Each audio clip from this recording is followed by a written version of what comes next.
He said to them, "When I sent you out without purse, wallet, and sandals, did you lack anything?" They said, "Nothing." Then he said to them, "But now whoever has a purse, let him take it, and likewise a wallet.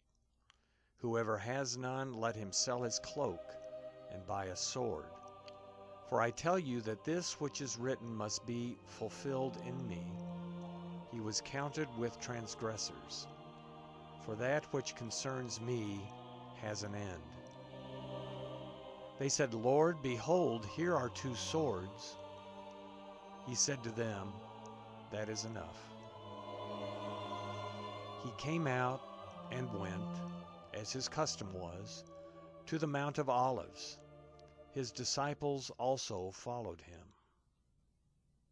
When he was at the place, he said to them, "Pray that you don't enter into temptation." He was withdrawn from them about a stone's throw, and he knelt down and prayed, saying, "Father, if you are willing, remove this cup from me. Nevertheless, not my will, but yours be done." An angel from heaven appeared to him, strengthening him. Being in agony, he prayed more earnestly. His sweat became like great drops of blood falling down on the ground. When he rose up from his prayer, he came to the disciples and found them sleeping because of grief, and said to them, "Why do you sleep? Rise and pray that you may not enter into temptation." While he was still speaking, a crowd appeared. He who was called Judas, one of the 12, was leading them. He came near to Jesus to kiss him. But Jesus said to him, "Judas, do you betray the Son of Man with a kiss?" When those who were around him saw what was about to happen, they said to him, "Lord, shall we strike with the sword?" A certain one of them struck the servant of the high priest and cut off his right ear. But Jesus answered, "Let me at least do this." And he touched his ear and healed him.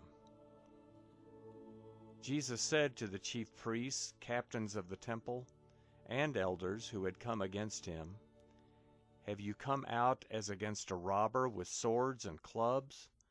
When I was with you in the temple daily, you didn't stretch out your hands against me.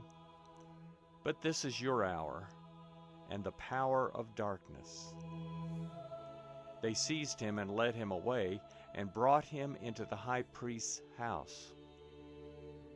But Peter followed from a distance. When they had kindled a fire in the middle of the courtyard, and had sat down together, Peter sat among them. A certain servant girl saw him as he sat in the light, and looking intently at him said, "This man also was with him." He denied Jesus, saying, "Woman, I don't know him."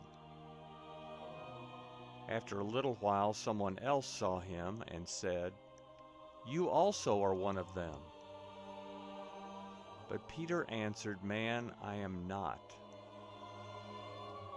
After about 1 hour passed, another confidently affirmed, saying, "Truly this man also was with him, for he is a Galilean."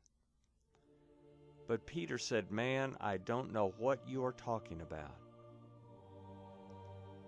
Immediately, while he was still speaking, a rooster crowed.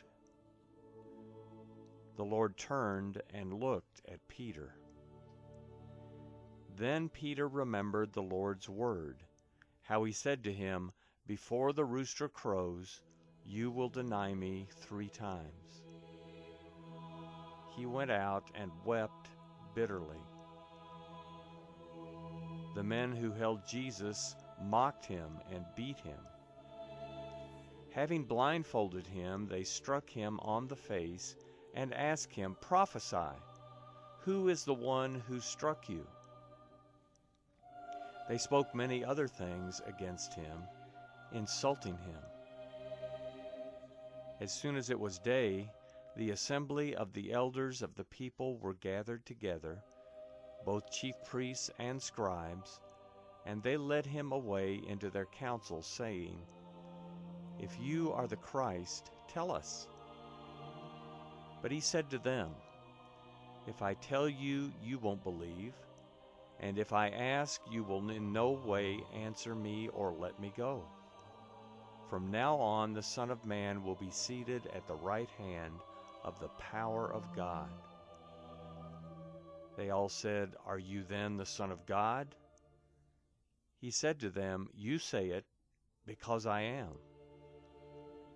They said, "Why do we need any more witness? For we ourselves have heard from his own mouth."